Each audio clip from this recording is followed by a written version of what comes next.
Tree guy in a spy?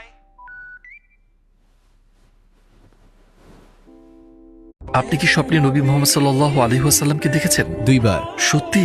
আলহামদুলিল্লাহ। এবং আমার স্বপ্নে আমি বালির উপর হাঁটছিলাম একটা বাতাসের বয়ে চলা পথে, যেখানে আমার উপর শুধু পাথর ছিল। আমি আমার হাঁটুর নিচে তাকালাম এবং একটা পদচিহ্ন দেখলাম। কত আশ্চর্যজনক যে পাথরের মধ্যে একটা পদচিহ্ন আছে। এবং আমি স্বপ্নের মধ্যে জোরে জোরে বললাম, এটা এখানে কেন? কার পদচিহ্ন এটি? এবং আমি পেছন থেকে একটা কণ্ঠ শুনলাম, এটা তোমার পিতা ইব্রাহিমের পদচিহ্ন।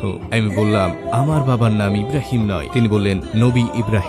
আমি ঘুরে দাঁড়ালাম এবং সুবহানাল্লাহ, তিনি সেখানে ছিলেন, রাসূলুল্লাহ সাল্লাল্লাহু আলাইহি ওয়াসাল্লাম। আমি তার কাছে পৌঁছানো ঠিক আগে আমি চাচ্ছিলাম হাঁটু গেড়ে বসে তাকে আলিঙ্গন করতে, কিন্তু স্বপ্ন শেষ হয়ে গেল। তো আমি সেই স্বপ্ন থেকে জেগে উঠলাম তাকে আবার স্বপ্নে দেখার আকাঙ্ক্ষা নিয়ে। এবং বহু বছর পরে আমি দেখলাম, এবং আমি মরুভূমিতে ছিলাম আর দূরের দিকে দেখলাম তিনি আমার হাত ধরে বললেন, আমি চাই তুমি আরো মানুষের সাথে দেখা করো। তিনি বসে পড়লেন আর আমি ঠিক তার পাশেই বসলাম। তারপর তিনি বললেন, এখানে দেখো, এখানে আছেন আবু বকর সিদ্দিক। তিনি বললেন, আর এখানে আছে উমর ইবনে আল খাত্তাব, এবং এটা ওসমান বিন আফফান, আর এটা আলী বিন আবি তালিব। তারা সবাই তোমাকে ভালোবাসে। স্বপ্নের মধ্যে ভাবছিলাম, কেন তারা আমাকে ভালোবাসে? আমি তো কেউ নই, কেন ভালোবাসে? কিন্তু আলহামদুলিল্লাহ, এটা ছিল আমার জীবনের অন্যতম সেরা স্বপ্ন।